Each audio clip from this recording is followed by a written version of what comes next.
You know what, it sounds like you have to use contractors who are required, or who have the requirements to remove the toxic waste, the hazardous waste. Right, except for that's what the EPA is doing. Because I was going to say, how many contractors are there in the county? We're not doing that at all. All right. The EPA does that. So a homeowner would have to go through the EPA. I mean, if you want to bring in your own contractor, that's the thing. Does not have a choice. All right, so then that's it. So they would have to. They have a choice. Once the toxics have been removed, then the owner has a choice. They can do it at no cost with the Army Corps of Engineers, or they can do it themselves. But they do not have a choice about phase one. All right. All right, so once, even with phase one, even if they say they want to do it themselves, it still has to be approved by contractors who have the required credentials. As a neighbor, would you feel comfortable? You know what I mean? Yeah, I know what you're saying. I go out and get my contractor? No, you want to make sure it's done right.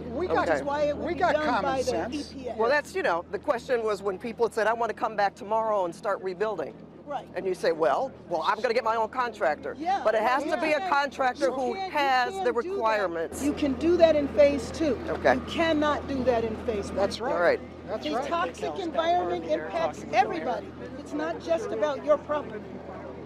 Right. Yeah, and when people rebuild, we're not rebuilding to have this happen again. Exactly. We're going to rebuild with materials that are year 2030 materials, even though we're building in 2025. There will be a 4th of July parade in Pacific Palisades this year. You make me cry. There will be a 5K, and they started Simon Meadow. Do you mean this 4th of July? Yeah, we're not messing around here. Okay, I want to be sure. Yeah, there will be. The community, the reason so many people go to these community meetings, part of it's to listen, okay? I think part of it is to get back together. To grieve. To get back together. Yeah. And so, there will be. I want to ask you a question that we did in the gaggle there. And just to get this cleared, people were talking about going in, rebuilding right away. If they were able to do it, they wanted to go in and start rebuilding their property. My question to you is, in terms of hazardous materials, waste, do you have to have a special contractor who has the requirements to be able to meet those expectations? Let me just explain.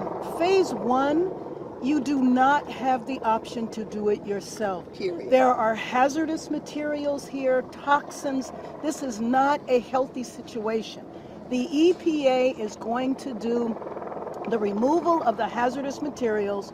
When your property is cleared, you will be notified. They'll put a little sticker on the front, a little sign on the front. Exactly. And then we go to phase two. Okay. And at that point, you have a choice. The Army Corps of Engineers will do the debris removal, and you won't have to pay for it. If you want to have your own certified contractor come up and do it, you can.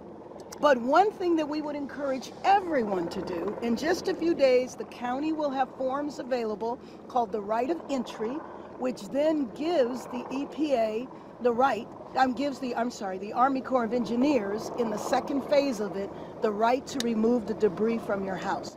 Historically around the country, 95% of the people sign those forms. Right. If you don't sign the form, it's going to delay them coming into your home to, we call debris removal. I call it lot clearance.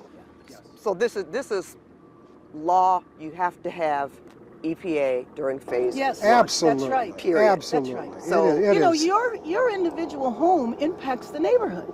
So if you were to go in with toxic materials that you would spread around the neighborhood, and you're unqualified to do that, aside from compromising your own health, you compromise the health of your neighbors. But you know, some people were not willing to hear that argument. I know. They want to do it right away. Because people are grieving. People have had unbelievable loss, and they want to go see their lots. So now they can go see their lots with ID, but they can't start rebuilding until it is safe. FEMA tells me it takes 2 hours to do a house. It's not a big deal to certify. But what I want to see is that, in fact, it is taking 2 hours.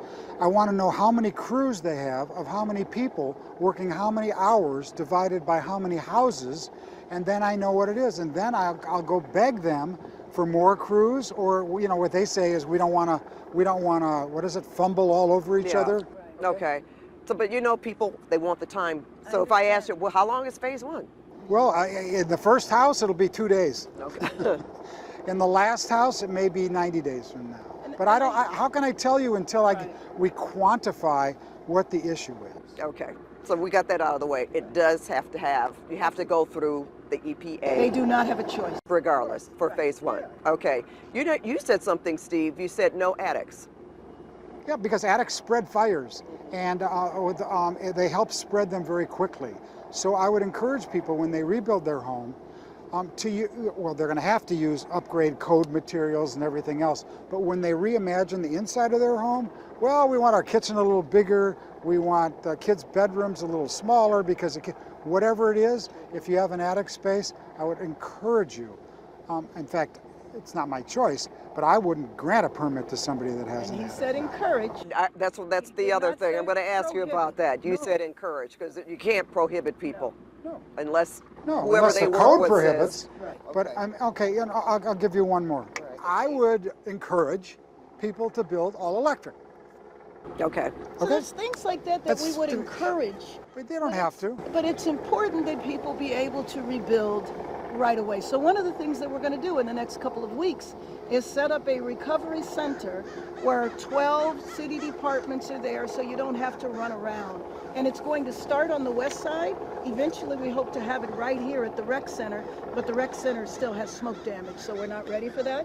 But we will be announcing it. But already on Pico and Westwood, there's the Disaster Recovery Center, and you can go there and have contacts with every level of government agency to replace your IDs, your documents, meet with the SBA. And you're going to have an app on your phone Yeah. where you will be able to do 99% of those things from your phone in plain English, Apple style, Tesla style, whatever. However you style. want it. Okay. Just, hey, my question is, where do I get my passport?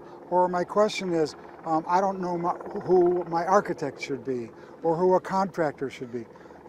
All these questions, I call them the Family Feud questions, the top 10 questions.